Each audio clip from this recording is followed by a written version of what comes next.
What's going on, ladies and gentlemen? Welcome back to the channel. Thank you for stopping by. I hope you're well.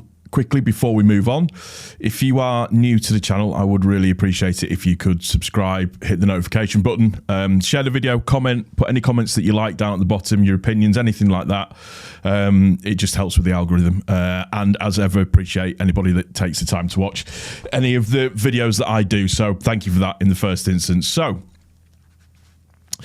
weekends are so much better when Leeds win. I think that's a fair assessment. What a fantastic performance from Leeds over at the King Power Stadium on Friday. Just brilliant. Absolutely brilliant in terms of setup, in terms of performance, in terms of style of play.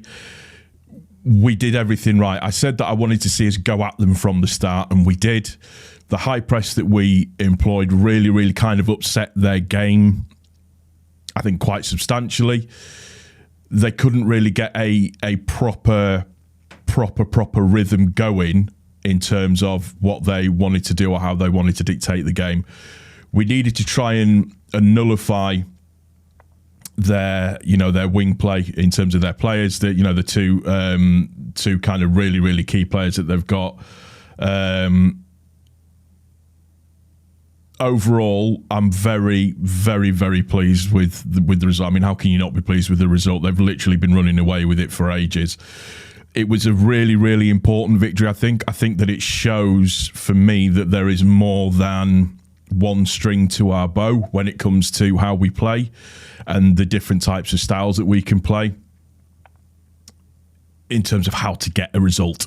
So very pleased overall, and the fact that Ipswich didn't win at the weekend makes it even more of a prominent result, because we can really start to hunt people down now, and I think that sends a message. And who knows, we might just start to put the nerves up to people a little bit, and we just have to keep going and keep picking up points. We can't worry about what everybody else is doing. We have to worry about ourselves, and we have to worry about the 46 games overall that we have to play within the season.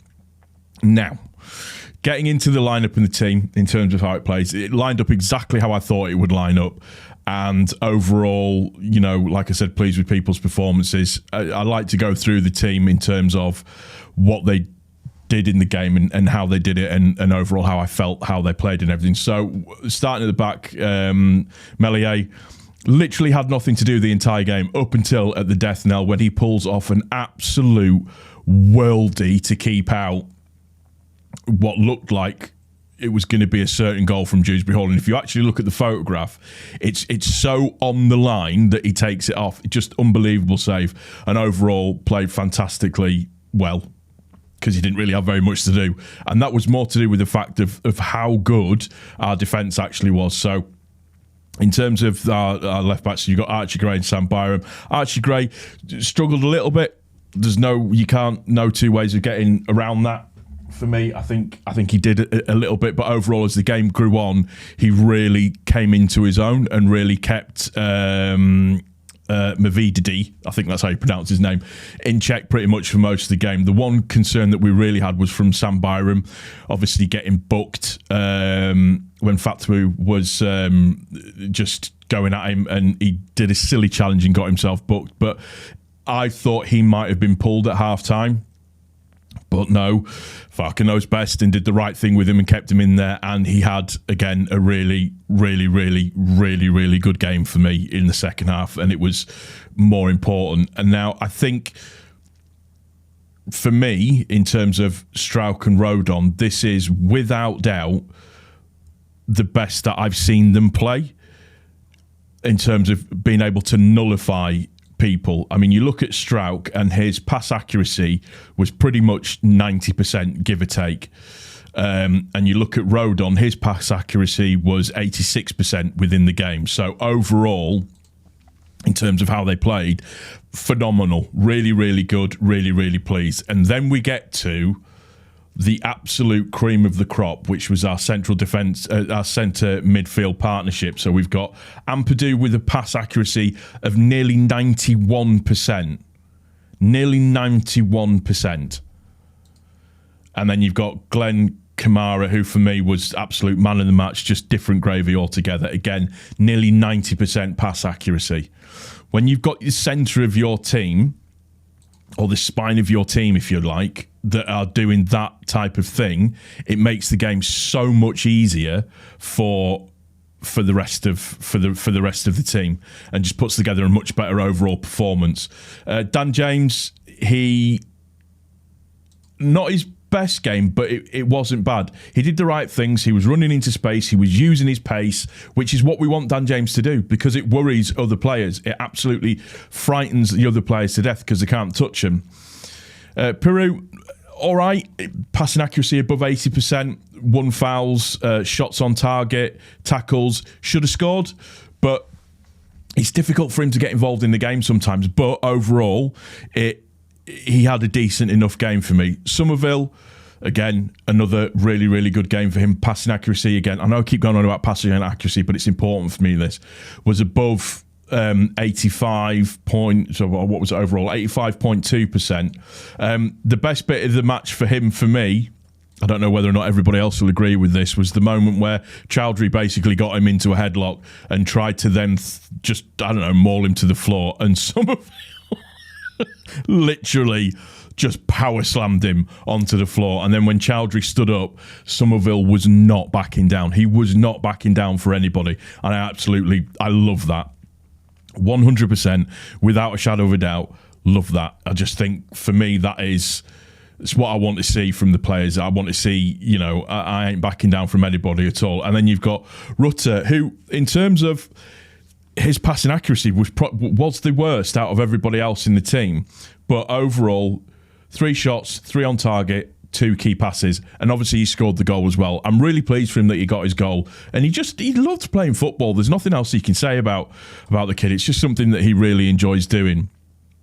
But the reason why I wanted to highlight the pass accuracy of the guys, and it was high, barring a couple of players, and then substitutes that we used: Jaden Anthony, Gruev, Bamford, Nonto, and Ayling.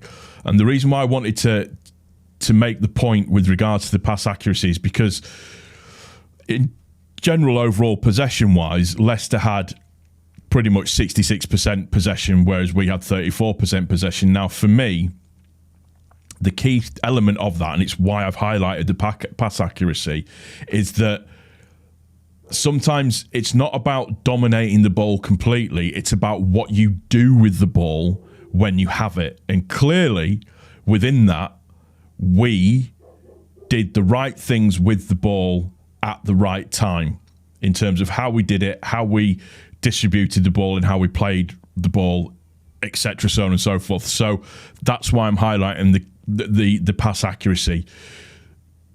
You have to be comfortable off with the ball, but when you do get the ball, you need to be able to use it and use it accurately, which we did in that game. And then when you look at the other stuff like duel success rate, aerial duels won, interceptions, we were above Leicester in those side of things. It was just, for me, the actual game plan was really, really good, and it was really nice to see. And things like, we were getting told by Leicester players that certain people were going to be in for shock, and but for me, does anybody remember Jamie Vardy's name being mentioned? Does anybody remember Harry Winks' name being mentioned? Does anybody remember Dewsbury Hall's name being mentioned? Apart from at the end. Because I don't. And that's what I mean. Being off the ball, we nullified them really, really well. And I'm pleased with that. I'm very, very pleased with that. I mean, this is the best way to describe it. In the entire game, Leicester had 1 shot on target. Shots overall were even, 11 and 10. Again, highlighting, doesn't matter about possession, it's what you do with the ball. Our shots on target was 6, theirs was 1. We blocked a lot of their shots, which means the defence is doing what it was supposed to be doing. Our shooting accuracy, theirs was 10%, ours was 54.5%.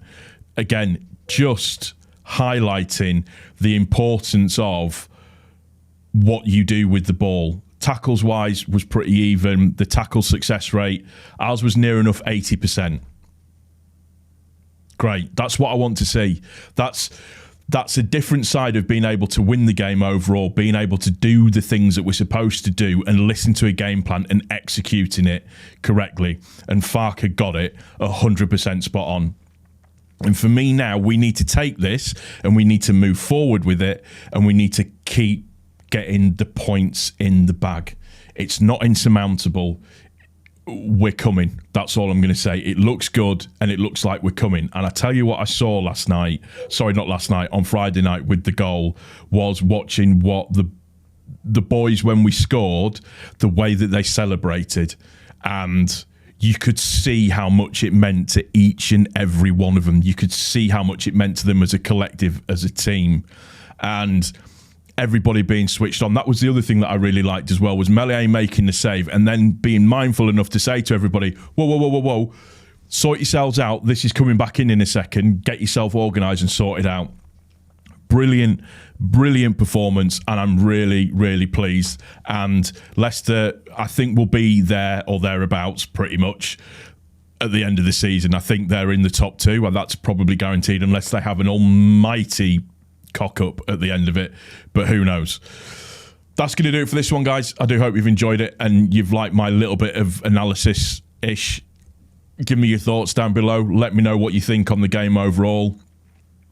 Can't be anything other than happy with that. And just to reiterate again, if you're new to the channel, hit the subscribe button, notifications on, put comments on, share, do whatever you want to do. But as ever, I do appreciate you taking the time to stop and listen to me waffle. We'll see you on the next one. Take care. Cheers.